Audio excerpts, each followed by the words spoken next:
A paz do Senhor, meus irmãos, pela graça de Deus, estamos iniciando mais uma semana das nossas leituras diárias das lições da Escola Bíblica Dominical.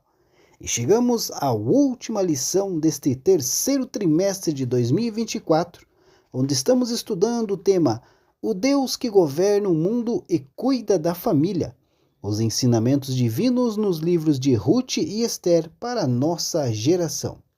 Portanto, nesta semana, queridos irmãos, vamos estudar a nossa última lição, que é a lição 13, que tem por data 29 de setembro de 2024. E o título da lição que nós vamos estudar é Esther, a portadora das boas novas. Os objetivos desta lição, queridos, é explicar o pedido de direito de defesa do povo judeu e a concessão do rei, discutir as boas notícias da rainha Esther para o seu povo, e conscientizar a respeito do papel da mulher cristã para ser relevante no mundo. Portanto, meus amados irmãos, quero te convidar a acompanhar as nossas leituras diárias desta semana, que é uma preparação para a lição que nós vamos estudar no próximo domingo. E para dar início, a leitura diária de segunda-feira, 23 de setembro de 2024, tem como título: O decreto do rei Assuero não podia ser revogado.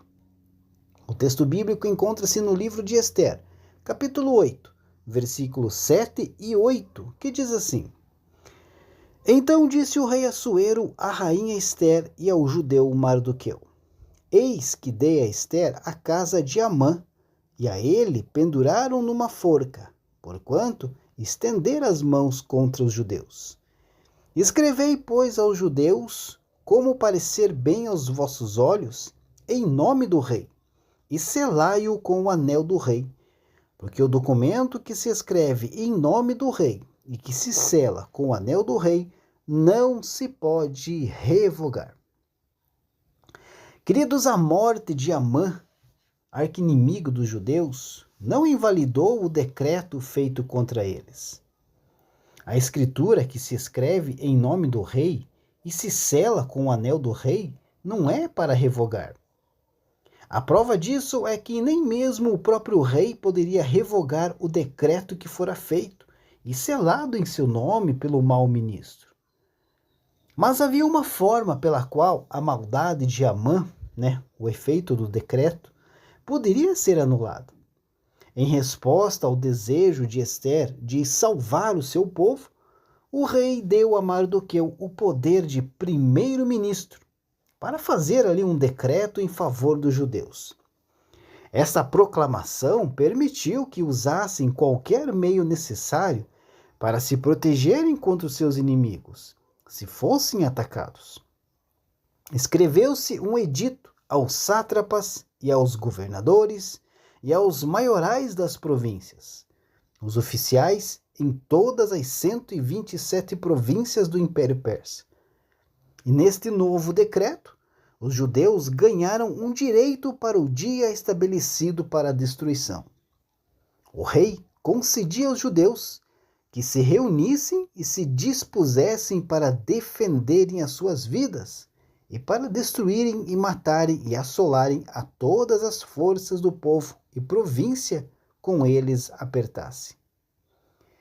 Muitos estudiosos, queridos, sempre viram aí, neste segundo decreto de Assuero, por anular aí o primeiro decreto anterior, no caso, primeiro decreto anterior de morte, uma analogia da segunda lei de Cristo.